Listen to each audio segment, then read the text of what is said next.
Lorry உரிமையாளர்களின் வாழ்வாதாரத்தை காத்திட நியாயமான வாடகை தராவிட்டால் மாபெரும் போராட்டத்தில் ஈடுபடுவோம் என திமுக அரசிற்கு எச்சரிக்கை விடுத்த கனரக லாரி உரிமையாளர் சங்கத்தினர் கடலூர் மாவட்டத்தில் உள்ள சிதம்பரம், காட்டுமன்னார்குடி, புவனகிரி, ஸ்ரீமுஷ்ணம், விருதாச்சலம், திட்டக்குடி, நெய்வேலி, வேப்பூர் உள்ளிட்ட பகுதிகளில் சம்பா சாகுபடி நெல் மூட்டைகளை கொள்முதல் செய்வதற்காக மாவட்ட நிர்வாகத்தின் மூலம் 234 அரசு தற்காலிக நேரடி கொள்முதல் நிலையங்கள் அமைக்கப்பட்டன.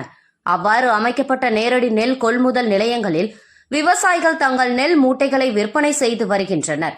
இந்நிலையில் அரசு தற்காலிக நேரடி நெல் கொள்முதல் நிலையத்தில் உள்ள நெல் மூட்டைகளை லாரி மூலமாக தமிழகத்தின் பல்வேறு பகுதிகளுக்கும் குடோன்களுக்கும் அனுப்பி வைக்கப்படுகிறது.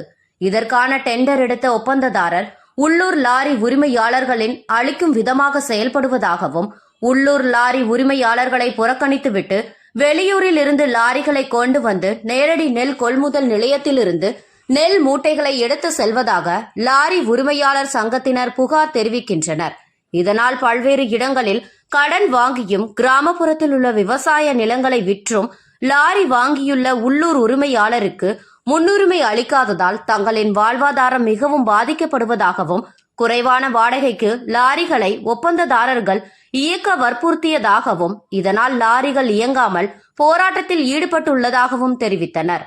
மேலும் தங்களுக்கு நியாயமான வாடகை வழங்க வேண்டும் எனவும், வருகின்ற மார்ச் 15ஆம் தேதி அரசு ஒப்பந்ததாரர் மற்றும் கனரக லாரி ஓட்டுநர் உரிமையாளர் சங்கத்தினரிடம் அமைதி பேச்சுவார்த்தை நடைபெற உள்ளதாகவும், அதில் சுமூக தீர்வு எட்டாவிட்டால் அனைத்து அரசியல் கட்சியையும் ஒன்றிணைத்து மாபெரும் போராட்டத்தை முன்னெடுப்போம் என ஸ்டாலின் அரசிற்கு லாரி ஓட்டுநர் உரிமையாளர் சங்கத்தினர் எச்சரிக்கை விடுத்துள்ளனர்.